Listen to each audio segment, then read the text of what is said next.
कुआ गांव में दो भाई रहते थे। एक का नाम रहीम था और दूसरे का नाम करीम।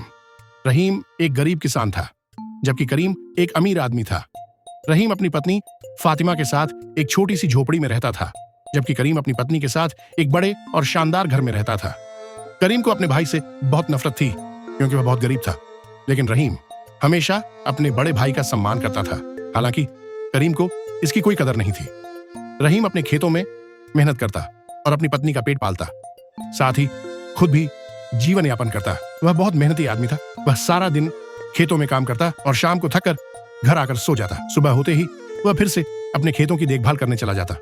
दूसरी ओर करीम सारा दिन घर पर आराम करता रहता था। एक दिन रहीम को खबर मिली कि गांव में बारिश बहुत कम हो रही है, जिसकी वजह से उसकी फसल बर्बाद हो गई है। यह सुनकर रहीम को बहुत दुख हुआ।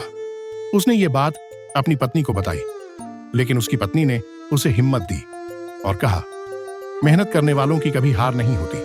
हमें फिर से मेहनत करनी चाहिए और हमें मेहनत का फल जरूर मिलेगा। रहीम ने उसकी बात मान ली और फिर से खेतों में काम करना शुरू कर दिया। इस बार उसकी फसल बहुत अच्छी हुई और उसे बहुत ज्यादा मुनाफा हुआ। वह धीरे धीरे मेहनत करता गया और उसकी फसल और भी बेहतर होती गई। जल्द ही वह बहुत अमीर हो गया। एक दिन रहीम अपने बड़े भाई करीम से मिलने गया, लेकिन करीम ने मिलने से इनकार कर दिया। इससे रहीम बहुत दुखी होकर घर वापस आ गया।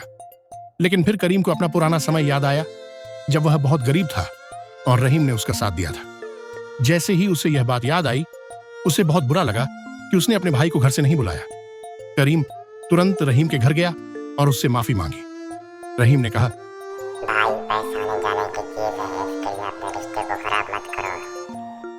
करीम ने अपने भाई से माफी मांगी और रहीम ने कहा, भाई, हमें हमेशा साथ रहना चाहिए और अल्लाह का शुक्र अदा करना चाहिए और ना कि पैसे के पीछे भागना चाहिए। यह कहानी हमें यह सिखाती है कि चाहे जितनी भी दौलत और पैसा हो, लेकिन अपने रिश्तेदारों और घर वालों से सम्मान और इज्जत से पेश आना चाहिए और उनकी इज्जत करनी चाहिए।